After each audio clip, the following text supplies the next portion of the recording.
Yo! Welcome to another horrifying episode of Gaming with Mr. C. And guys, today we have very little hope to get through the review of Dark Anthology's newest title, Little Hope. Mr. C. Gaming with Mr. C. So guys, Supermassive Games, as you may know them from Until Dawn, they started a new series last year with Man of Medan, and this is the next one in this series of tales, kind of Tales of the Crypt type, where they kind of link together by this curator, but the stories other than that don't really link together. Now, the story of Little Hope starts off in the 70s as we'll say a series of unfortunate events happens to this family. And then you're transformed to present day, where the same group of people are now college classmates and they're on a field trip. And things go awry. And over the next 4 to 5 hours, it is your job to decide the fate of these people by just random choices. Let's kick in. So again, guys, the story in this game actually is absolutely phenomenal. I've played Until Dawn, Man of Medan, and now Little Hope. And Little Hope's story is by far my favorite, is by far the best. I was enraptured, if you will, from the beginning of the game until the end of the game. And honestly, quite frankly, the ending kind of blew my mind. So 10 out of 10, 5 stars, 3 greasy nickels and an elbow in the sky. Whatever your rating system is, this story gets top honors. Going into graphics, this is where the game kind of takes a differ for me. The graphics were really good, except for a lot of things. First off, they use this fog system that kind of tells the tale. I don't want to get into that because I don't want to ruin it for you. However, when games use fog, it's typically a trick to hide their lack of depth and detail in graphics.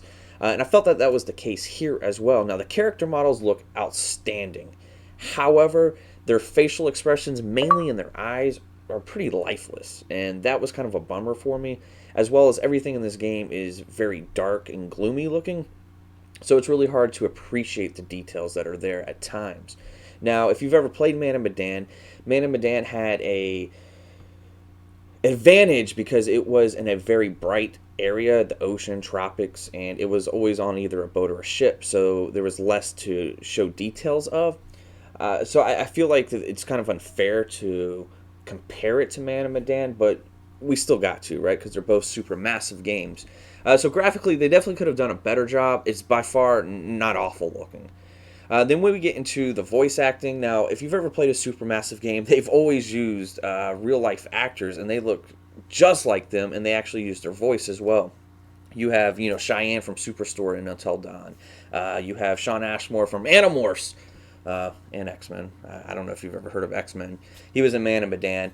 And in this one, we got our boy from We Are the Millers. So either way, man, the voice acting is really good. It's really well done. The creaks and the sounds that you hear and the paranormal activity that you hear is all well done. I did have a little bit of issues with the voice acting matching the lip syncing.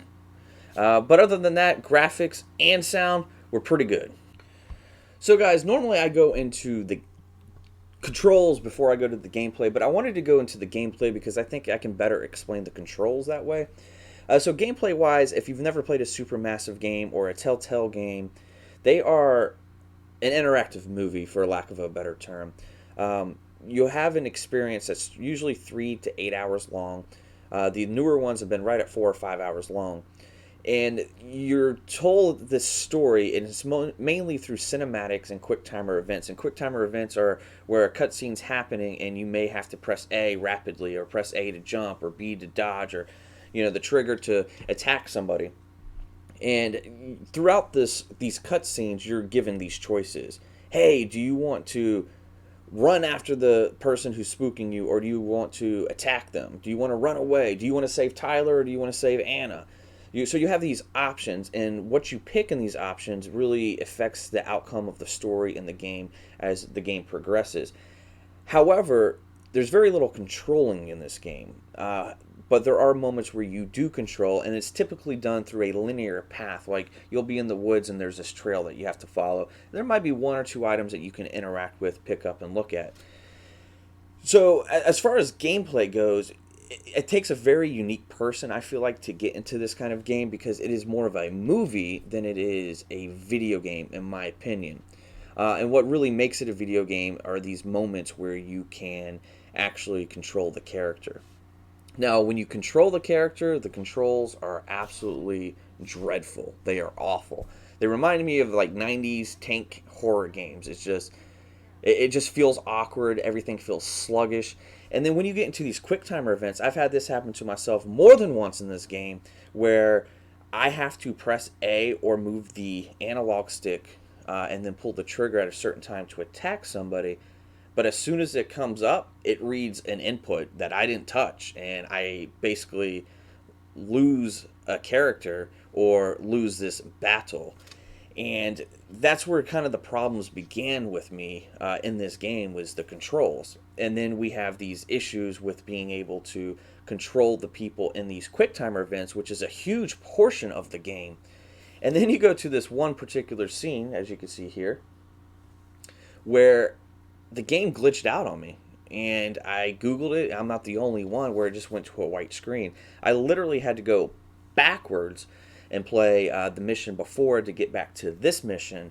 And this is after uninstalling the game, rebooting my Xbox. Like, this was the only fix. And then it was still a luck of a draw if it would work or not, because it worked, and then I went back to it again later on to do it again, and it didn't work. So it was very weird. The game is glitchy. On top of that, I feel like some of the cuts or directorial choices were pretty bad, in the sense of you'll pick this option and then you see like running feet, and then it like cuts to this other screen. It just didn't flow well together. So guys, as far as Little Hope goes, as a game, it's hard to say because from a game standpoint, technicalities, graphics were decent, the sound was pretty good, the controls were awful. So from a technical standpoint, it really wasn't that great of a game, but the story, man, the story was just so good. It was just so good. So I think if you're a fan of the Telltale games, or you're a fan of Man of Medan, and if you're a fan of Until Dawn, I really think you're going to love this game. If you're a fan of horror games, I think you're really going to love this game. Just from a technical standpoint, and this is what's so hard for me to do, because from a review, I think a review has to be from a technical standpoint. From a technical standpoint, honestly, I would probably have to give this game like a 5.25. However, I really loved this game, and I really loved playing this game. It just wasn't technically a good game. So I think if it fits into that specific wheelhouse for you, I think that you would enjoy it, and I think it would be worth a purchase. Now, this game, brand new, is only $30. So, and this is how I would put it. Man of Medan, from a technical standpoint, I think was like a 7.75. Matter of fact, I'm going to have a friend on Tuesday on this show to do an Indie Tuesday review of Man of Medan, and you will see, again, how much he enjoyed Man of Medan. And here's the thing, I do agree with him. I think technically Man of Medan is a really good game. However, I would play Little Hope over Man of Medan any day, because I just think the overall experience and that story was a lot more entertaining than Man of Medan. So hopefully that makes sense. But either way, check us out Tuesday for Indie Tuesday of Man of Medan, and the following week Until Dawn. Gaming with Mr. C. Gaming with Mr. C. Gaming with Mr. C. Gaming with Mr. C. Gaming with Mr. C. Gaming with Mr. C. Gaming with Mr. C. Gaming with Mr. C.